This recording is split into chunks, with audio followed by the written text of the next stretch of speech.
Assalomu alaykum hurmatli obunachilar. Bugun sizlar bilan birgalikda Delta PVA kleyimiz bilan kesilgan stulchani hamda kesilgan taxtini va penoplastni gipsokartonga yopishtirib ko'rsatamiz. Qani qanchalar kleyni sifati va jipsligi yuqoriligini sizlar bilan birgalikda tekshiramiz.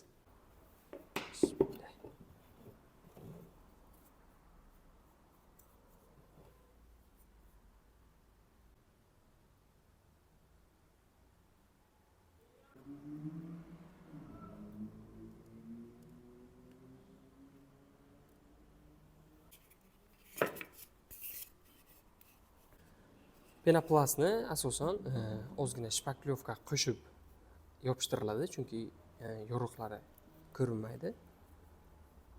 Ko'proq bo'ladi kleyimiz. Masalan, bir xil uylarda penoplastni yopishtirish vaqtida ozgina shpaklyovka qo'shsangiz, ham sizga kley qilish arzonroq tushadi.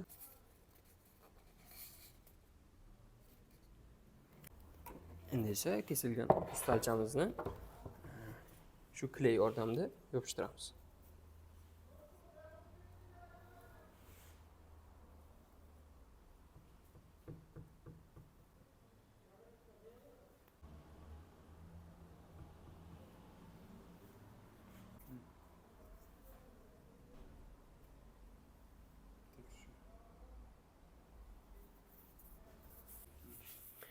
Ko'rib turganlaringizdek, stulchani ham, taxtani ham, penoplastni ham yelimladik. Endi buni natijasini qurigandan keyin sizlarga ko'rsatamiz.